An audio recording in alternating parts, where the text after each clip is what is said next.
The Galactic Council called an emergency session. Taemin sat in a holding cell on Earth, watching news feeds from across the galaxy. The story was everywhere.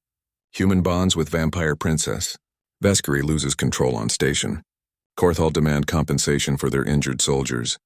3 soldiers had been hurt when Hana burst through the medical bay doors.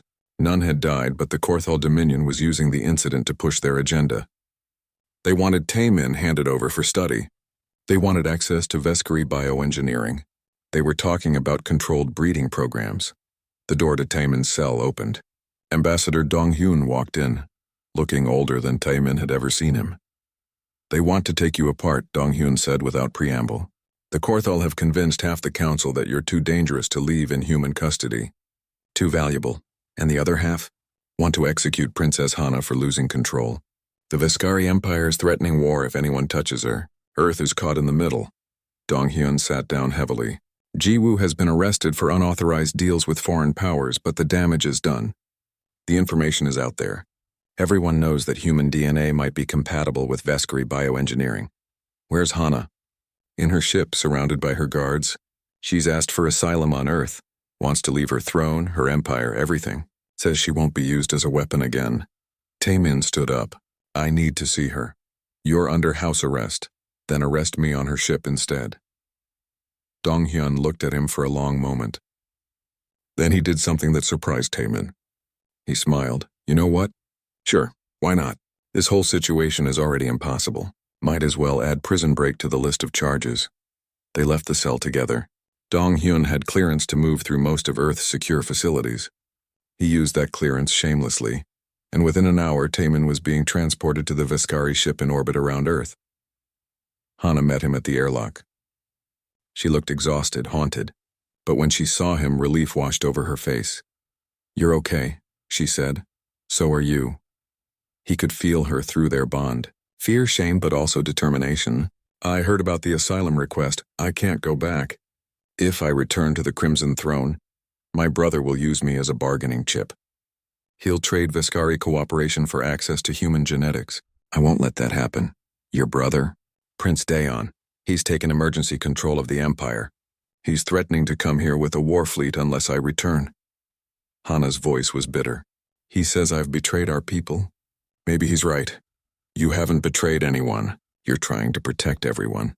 They walked deeper into the ship, to a viewing chamber that looked out at Earth. The planet hung below them, blue and green and white. Beautiful in a way that made Taemin's chest hurt. "That's your home," Hana said softly. "Yeah. It's beautiful. I can see why you would do anything to protect it." They stood in silence for a moment.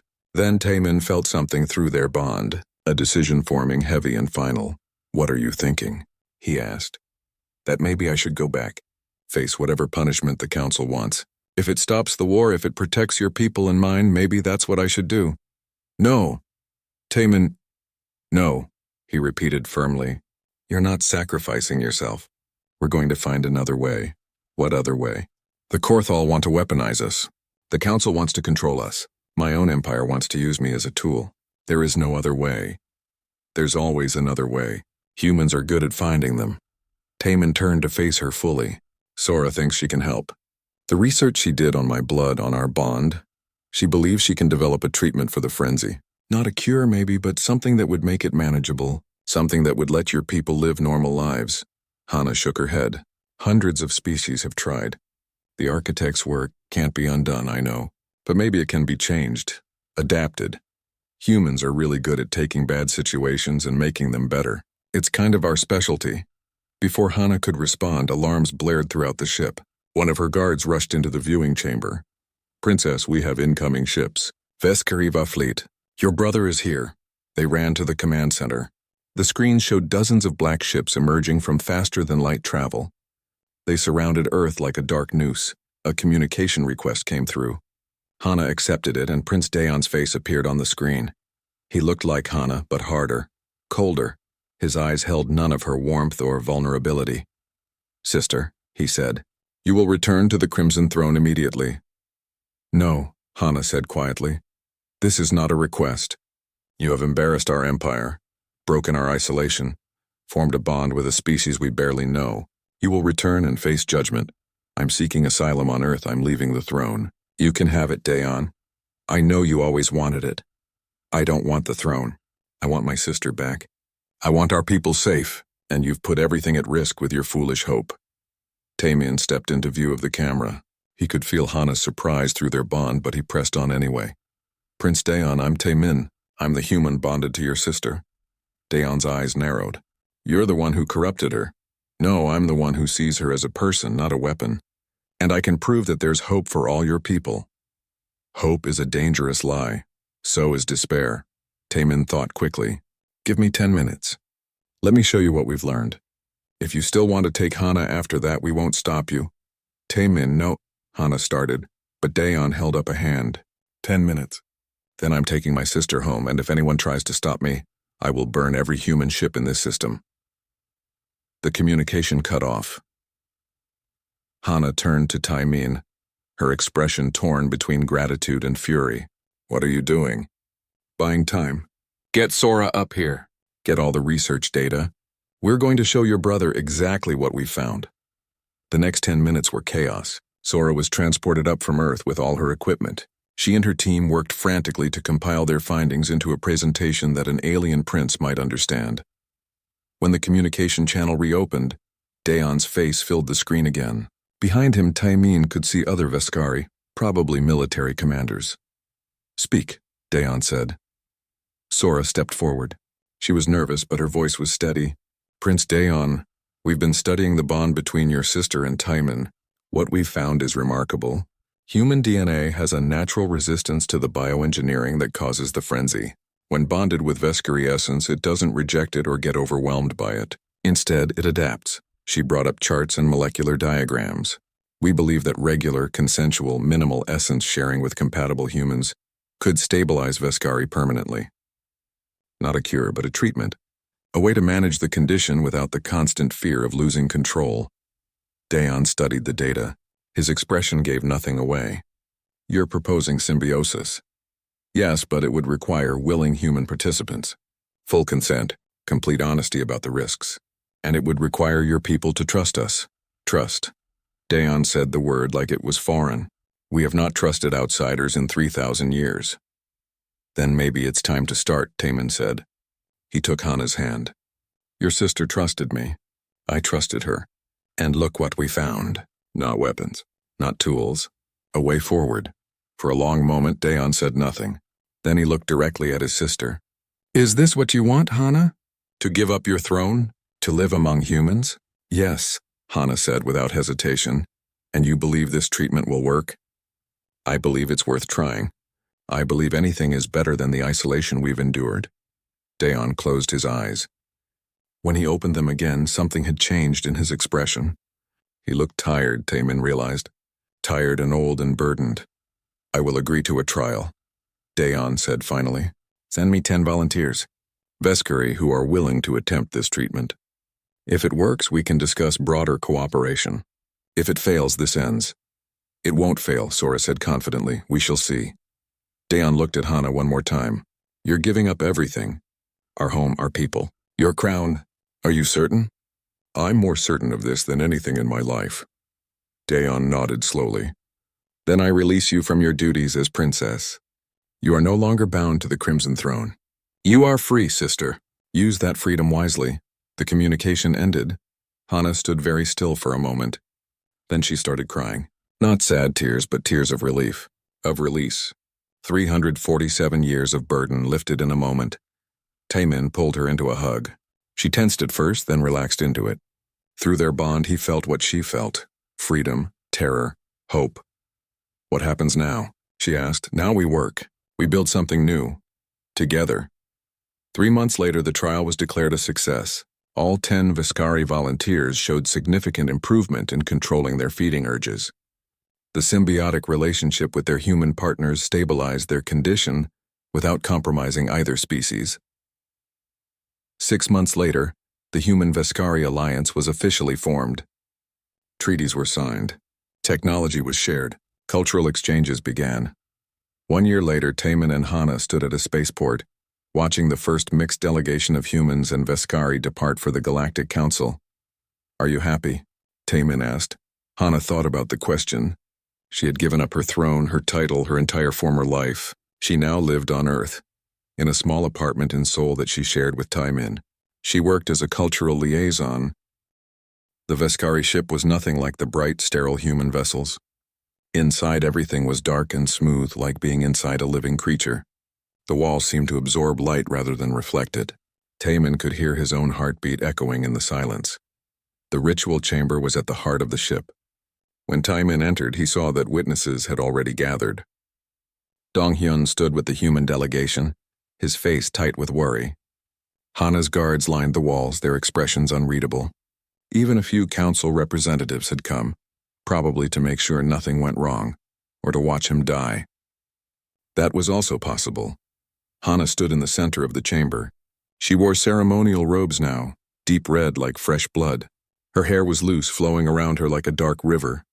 When she saw Taimin, something flickered in her eyes. Relief, maybe. "You came," she said. "Did you think I wouldn't? I hoped you would. Hope and certainty are different things." An elderly Veskari stepped forward. He was ancient even by their standards, his face lined with centuries. "I am Elder Kyung-soo. I will conduct the ritual." "Human, do you understand what you are agreeing to?" "I think so," Taimin said. "Think is not know. Once the bond is formed, it cannot be broken. You will share essence with Princess Hana. Her emotions will touch yours. Your thoughts will brush against hers. In times of great stress or joy, the connection will be stronger. You will never be fully alone again. Do you accept this?" Taimin looked at Hana. She was watching him with an expression he was starting to recognize. Vulnerability, fear, hope. "I accept," he said. Elder Kyung-soo nodded. "Then let us begin." The lights in the chamber dimmed until only a soft glow remained. Hana moved to the center of a circular pattern carved into the floor. She gestured for Taimin to stand facing her. Up close, he could see that she was trembling slightly. He reached out and touched her hand. She flinched at first, then relaxed. "It's going to be okay," he said quietly. "You can't promise that." "No, but I can believe it." Elder Kyung-soo began speaking in Old Veskari. The words were ancient, formal, beautiful. Taimin's translator implant couldn't quite keep up, but he caught the meaning. A binding of souls, a sharing of essence, a covenant written in blood. "Give me your hand," Hana said. Taimin held out his right hand. Hana took it gently in both of hers. Her skin was cool but not cold. She looked down at his palm, then up at his eyes. "This is going to hurt," she warned. "I know." She raised his hand to her mouth. For a moment, nothing happened. Then he felt a sharp pain as her teeth broke his skin. It wasn't like a normal cut. The pain went deeper, like fire running through his veins. Taimin gasped but didn't pull away. He watched as his blood welled up, dark red against his pale skin. Hana held his hand carefully, almost reverently. Then she pressed her own hand against his bleeding palm. Her blood was darker than his, almost black. Where their blood mixed, something happened. Light or energy or something Taimin had no words for. The pain exploded. It felt like lightning in his blood, like ice and fire at the same time. Taimin's vision blurred. He felt like he was falling, but Hana held his hand tight, anchoring him. And then he saw things that weren't his memories. A child with dark eyes, hiding in a room while explosions shook the walls. That was Hana, he realized. Hana as a child. During the war that ended, the architect's a teenager learning to feed for the first time, crying as she drained energy from a willing volunteer, hating what she had to do to survive. A young woman standing at the window of a palace, watching ships leave for other worlds, knowing she could never join them. Centuries of loneliness. Centuries of being feared. Centuries of carefully controlled feeding, of constant vigilance, of never letting herself get too close to anyone because the risk was too great. And underneath it all, a question that never stopped echoing. What am I? Weapon? Monster? Person? The visions faded. Taimin found himself on his knees, gasping for air. Hana knelt beside him, one hand still pressed to his. She was crying, silent tears running down her face. "I'm sorry," she whispered. "I'm so sorry you had to see that." "Don't be sorry." Taimin's voice was rough. "I asked to see you. That's what I'm seeing." He realized suddenly that he could feel her emotions, not just see them on her face, but actually feel them. Fear and shame and hope and something else. Something warm and fragile and new. And she could feel his emotions, too. He knew this because her eyes went wide with wonder. "You're not afraid," she said. "I told you I was curious." "No, I can feel it now. You're not afraid of me. You're afraid for me." She said it like she couldn't quite believe it. Elder Kyung-soo stepped forward. "The bond is formed. Taemin of Earth is now bound to Princess Hana of the Crimson Throne. Let all witnesses mark this moment." The room erupted in whispers. The human delegates looked shocked. The Veskari guards looked stunned. Even Dong-hyun seemed at a loss for words. Taemin tried to stand, but his legs wouldn't cooperate. The world tilted sideways. The last thing he saw before darkness took him was Hana's face, her expression twisted with concern. He woke up in a medical bay. White walls, soft lights, the gentle beep of monitors. Very much not the Veskari ship then. He tried to sit up, but his body felt like it weighed 1,000 pounds. "Easy." A familiar voice. Taemin turned his head and saw Sora, the xenobiologist. She was studying a data pad, her face serious. "You've been out for 6 hours. What happened?" "Your body went into shock from the essence exchange. It's not something humans are designed to handle." She came closer, showing him the data pad. "But Taemin, look at this.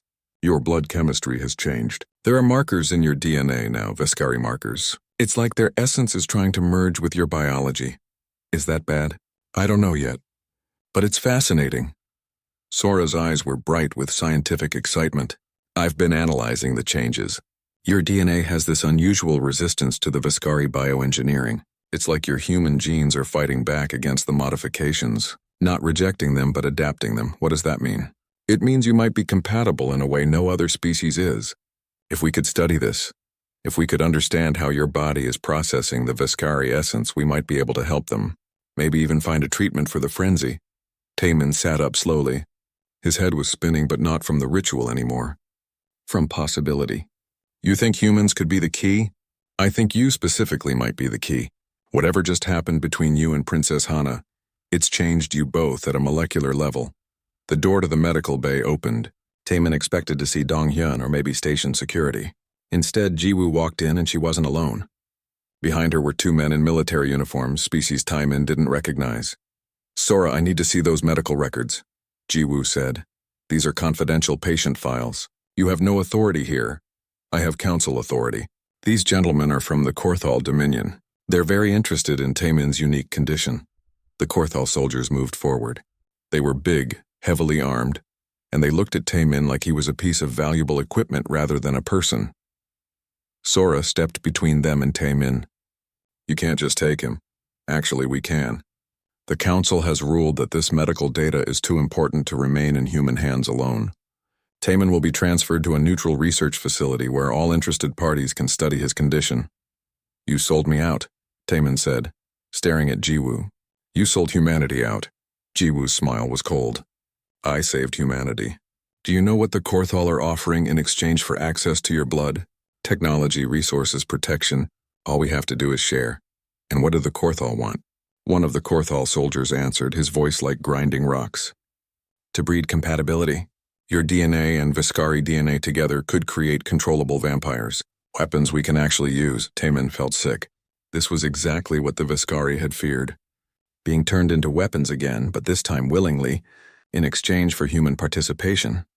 The medical bay doors exploded inward. Hana stood in the destroyed doorway, and she looked like every nightmare story about vampires come to life. Her eyes were completely black.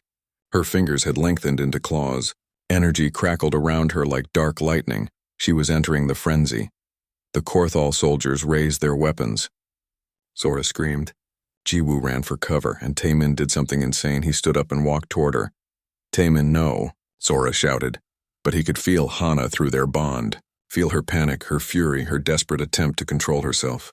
She hadn't come here to hurt anyone. She had come because she felt his distress through their connection. He reached out with his mind through that new bond they shared. "Hana, I'm here." "I'm okay. Look at me." Her black eyes found his. For a moment, he thought she didn't recognize him. Then something shifted in her expression. "Taemin," she whispered. Her voice was distorted. "Wrong. I'm here. You don't have to hurt anyone. I'm safe." Slowly, painfully, the darkness receded from her eyes. Her claws shortened back to normal fingers. The energy around her faded. She collapsed to her knees, shaking. Taemin knelt beside her. It's okay. You stopped. You controlled it. I almost lost control. I felt your fear through the bond and I just reacted. I could have killed everyone. But you didn't. Behind them, the Korthal soldiers had their weapons trained on Hana. One of them spoke into a communicator, calling for backup. Taman arrived at the observation deck 15 minutes early. He wanted time to think about what he was doing, maybe talk himself out of it. But when the doors opened, he saw that Princess Hana was already there. She stood at the massive window looking out at the stars. She had changed out of her formal dress and now wore something simpler, though it was still made of that strange shadow-like material. Without her guards around her, she looked smaller. More human, though Taman knew that was a dangerous way to think. "You came," she said without turning around. "I said I would. People say many things. They rarely mean them."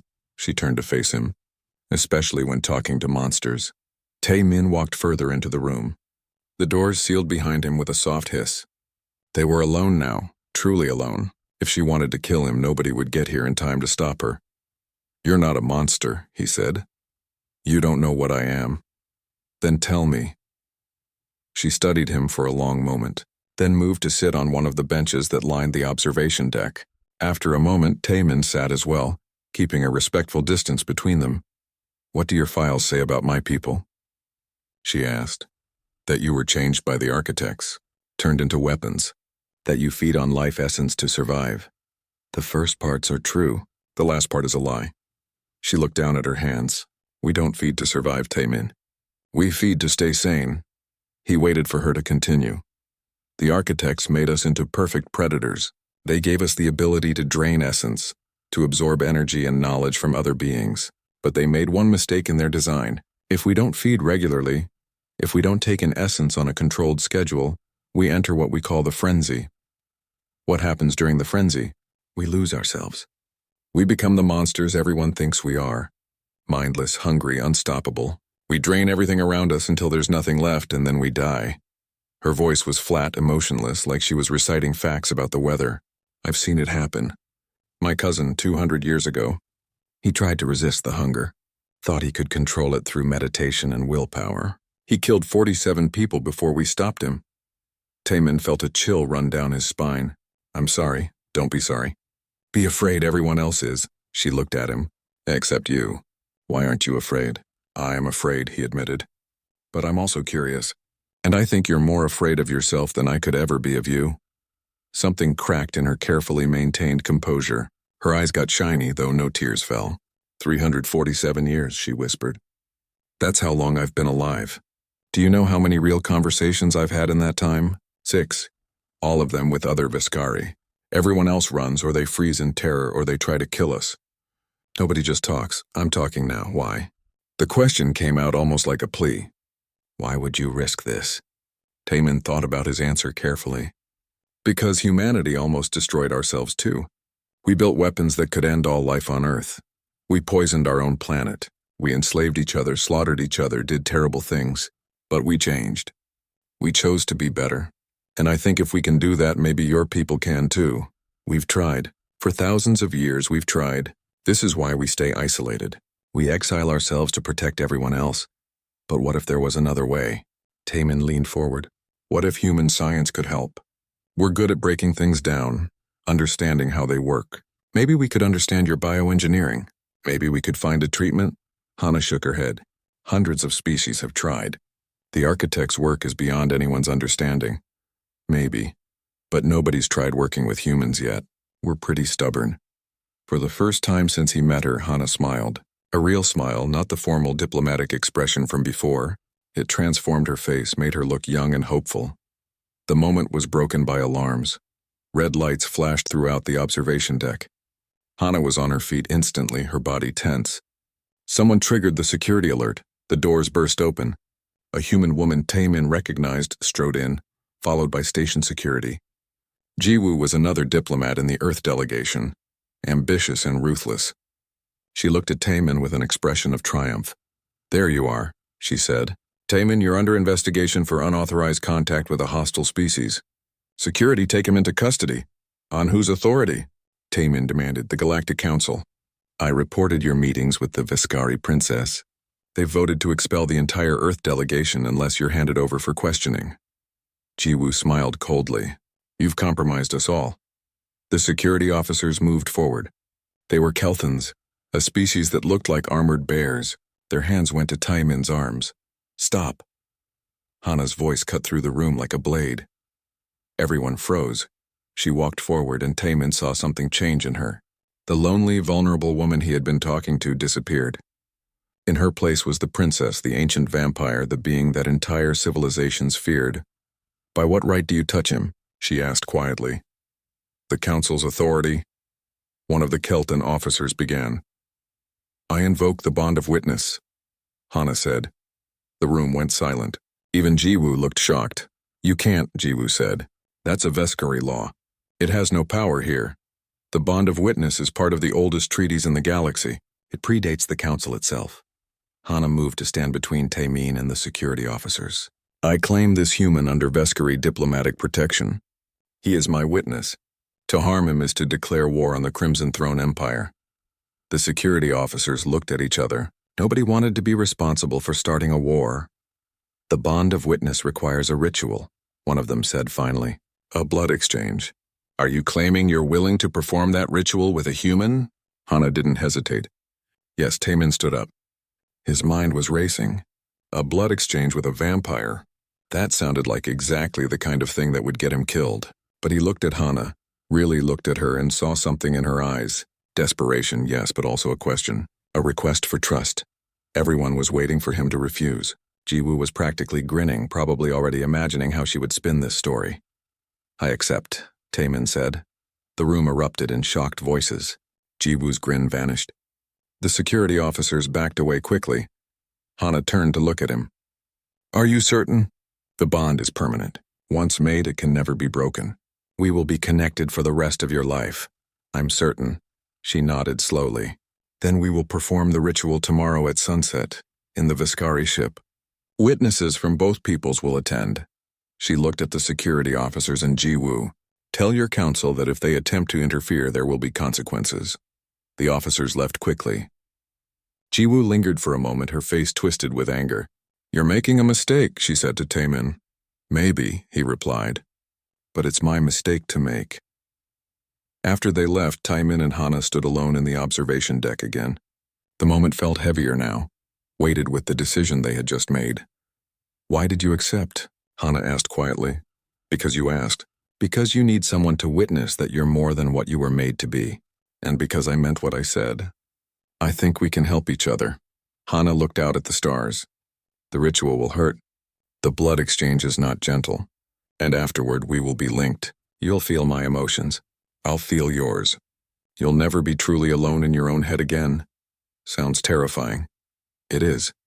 When do we start? She looked at him then, and her expression was something Taimin couldn't quite name. Gratitude, maybe, or wonder, or the beginning of something that neither of them had expected. Tomorrow at sunset, she said.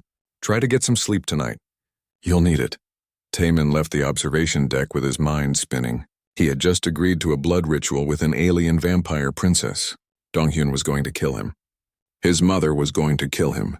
Hell, he might kill himself once he really thought about what he had just done. But as he walked through the quiet corridors of the station, he couldn't shake the feeling that he had just made the most important decision of his life. Tomorrow, everything would change. Taemin couldn't sleep that night. He lay in his quarters on the station, staring at the ceiling, replaying that moment of eye contact over and over in his mind. At 3 a.m, he gave up on sleep and pulled out his datapad. The station's library had files on every known species in the galaxy. The Veskari file was marked with 6 different warning labels. Taemin dismissed them all and started reading. The Veskari had once been a different species entirely. 12,000 years ago, they had been conquered by an ancient race called the Architects. The Architects were gone now, extinct or ascended or simply vanished, depending on which theory you believed. But before they left, they had changed the Veskari. They had turned them into weapons. The bioengineering was brutal and efficient. The Veskari could drain the life essence from other beings, absorbing their energy and knowledge. This made them perfect soldiers, perfect spies, perfect assassins. For 3,000 years, they served the Architects until the day their masters disappeared. Free but cursed, the Viscari had retreated to their own corner of space. They formed the Crimson Throne Empire and cut off contact with other species. It wasn't cruelty that drove them to isolation. It was mercy, because the hunger never stopped. The need to feed was constant, burning, terrible. Taimin found a section on the Viscari language. It was complex, with layers of meaning that changed based on tone and context. There were 17 different ways to say hello, each one conveying a different relationship between speaker and listener. The formal diplomatic tone was called frost speech, but there was another tone rarely used, called equal speech. It was the voice of friends, of family, of people who saw each other as neither superior nor inferior. He spent the rest of the night learning phrases. His implant helped, feeding him pronunciation guides and grammar rules. By the time the station's artificial sun began to brighten, he could speak basic Viscari in equal speech. The second day of the council meetings was about trade agreements, boring technical work that usually put half the diplomats to sleep. But today everyone was tense. The Viscari delegation would be there and everyone wanted to know why they had come. Princess Hana attended the meeting alone. Her guards waited outside the chamber as per council rules. All weapons and protective details had to remain beyond the doors. It was meant to be a place of peace and open discussion. But when the princess entered and took her seat, Taimin saw how the other diplomats reacted. They literally pushed their chairs back. Some species got up and moved to different sections of the room. The crystalline ambassador from Tela 9 actually left entirely. The princess sat in a section meant for 40 delegates, completely alone. She kept her hands folded on the table in front of her. Her face showed nothing, but Taimin saw that same nervous gesture, her finger tracing that symbol against her palm over and over. The trade discussions began. Various species proposed deals and partnerships. The Viscari said nothing. They had sent their princess to observe, it seemed, not to participate. After 2 hours, the council called a recess. Delegates stood and stretched, moving toward the refreshment areas set up around the chamber. The princess stood as well, but she didn't go toward food or drink. She simply walked to one of the viewing windows, looking out at the stars. As she moved through the room, a path cleared in front of her. People stumbled over themselves to get out of her way. Some didn't even look at her, as if making eye contact would summon death itself. Taimin watched this happen. He saw the way she held herself straight and proud, but he also saw the tiny ways her composure cracked, a slight tightening around her eyes. A breath held just a moment too long. "Don't even think about it," Donghyun muttered beside him. Taimin realized he had taken a step toward her. "Sir, she's alone. She's dangerous. She's alone," Taimin repeated. He looked at his ambassador. "That's not right. It doesn't matter what species she is. Nobody should be that isolated. Taimin, I'm ordering you to stay here." But Taimin was already walking. Behind him he heard Donghyun curse. Around him he heard gasps and whispers in a dozen languages. His translator implant went crazy trying to keep up with all the shocked voices. The princess stood at the window, her back to the room. She didn't turn around as he approached, but he saw her shoulders tense. She knew someone was coming toward her. That probably hadn't happened in a very long time. Taimin stopped about 2 meters away from her, close enough to talk, far enough to run if he needed to. His heart was pounding so hard he could hear it in his ears. Security personnel from 6 different species started moving toward them. The princess's guards burst through the doors, their weapons drawn. "Stop," the princess said quietly. Everyone froze. Her voice was soft, but it carried absolute authority. Taimin took a breath and spoke in Viscari, using equal speech. "Your isolation is not your nature, but your burden. I see you, Hana of the Crimson Throne." The princess turned around slowly. Her dark eyes were wide with shock. Up close, Taimin could see that they weren't entirely black. There were tiny flecks of silver in them, like distant stars. "How do you know my true name?" she asked. She spoke in perfect English, but her voice shook slightly.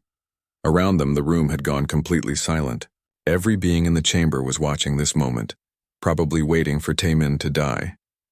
He leaned slightly closer. Not close enough to touch, but close enough that his next words would be just for her. He switched to Old Viscari, a dialect so ancient that only scholars knew it. "Because I read the treaty your people signed in blood 300 years ago. You didn't ask to be weapons. You asked to be left alone." Princess Hana went completely still. For a long moment, she just stared at him. Then something happened that nobody expected. She laughed. It wasn't a cruel laugh or a mocking one. It was the sound of someone hearing something funny after centuries of silence. It was the laugh of someone who had forgotten what joy felt like and was suddenly reminded. The sound echoed through the chamber like thunder. Several delegates actually ran for the exits. "You speak Old Veskari," she said, still smiling. "Nobody speaks Old Veskari. It's a dead language." "I learned it last night," Taemin admitted. Her smile faded, but her expression softened into something like wonder. "Why?" "Because I wanted to talk to you, and I figured you might be tired of Frost's speech." She studied him for a long moment. Taemin felt like she was reading his entire life story just by looking at him. It should have been terrifying, but somehow it wasn't. "What's your name?" she asked. "Taemin. I'm a xenolinguist with the Earth delegation." "Earth?" She said the word like she was tasting it. "You're one of the new species. The ones who almost destroyed themselves before they reached the stars. That's us. But you didn't destroy yourselves." "No. We changed instead." Something flickered across her face. "Pain maybe, or longing. I would like to speak with you more, Taemin of Earth. Would you come to the observation deck at 2200 hours? Alone?" Behind him, Taemin heard Dong-hyun making a strangled noise. Every instinct told him this was dangerous. Every bit of training said to refuse politely and walk away. "Yes," he said. The princess nodded once. Then she turned and left the chamber, her guards following. As she passed through the doors, she looked back at him one more time. She didn't smile, but there was something different in her eyes now. Hope. That night, Taemin found a holographic message waiting in his quarters. It showed coordinates for a specific observation deck on the far side of the station. Beneath the coordinates was a symbol, drawn in light. It was the same symbol the princess had been tracing nervously on her palm. Taemin looked it up in his language files.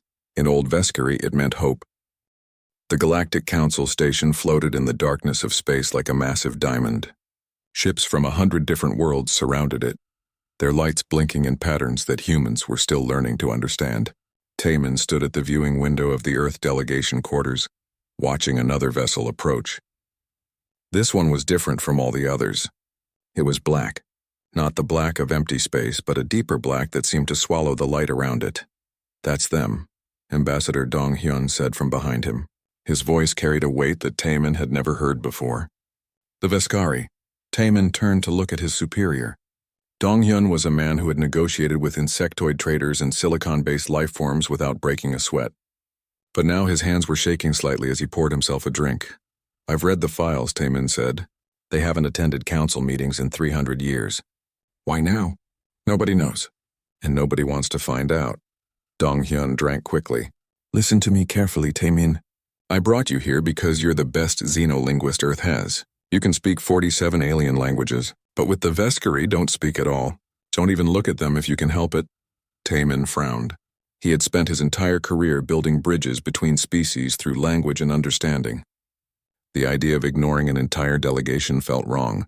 "Sir, isn't our job to communicate with? Our job is to keep humanity safe," Dong-hyun interrupted. "The Veskari are vampires, Taemin. Not the romantic kind from old Earth stories.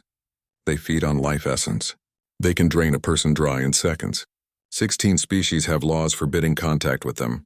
We're going to follow those laws." The black ship docked with the station. Through the window, Taemin could see figures moving inside the transparent docking tube. They looked humanoid from this distance. But there was something about the way they moved that was too smooth, too fluid. 3 hours later, the welcome reception began in the Grand Hall. The room was enormous, built to accommodate species of all sizes. Floating platforms held representatives from worlds where gravity worked differently. Tanks of various liquids housed aquatic diplomats. The air itself was divided into sections with different atmospheric compositions. Taemin stood with the Earth delegation, wearing his formal uniform. Around him, he could hear the buzz of conversation in dozens of languages. His translator implant worked overtime, feeding him bits and pieces of what everyone was saying. Most of it was about the Veskari. "They say the princess herself is coming," whispered Sora, a xenobiologist from Earth. She stood next to Taemin, her eyes wide with curiosity. 347 years old. "She looks young, though," said another human diplomat. "They all do. That's part of what makes them so dangerous. They're predators who look like prey." The lights in the hall dimmed. A hush fell over the crowd. The main doors opened and the Vescari delegation entered. There were 12 of them, all wearing armor that looked like it was made from polished obsidian. But even through the armor, Timon could see that they were beautiful in a way that made his chest tighten. Their skin was pale, almost luminescent. Their eyes were dark, but they caught the light like mirrors. They moved together like a school of fish, synchronized and graceful. In the center of the group was the princess. Princess Hanna Veskar was smaller than her guards, but there was no mistaking who she was.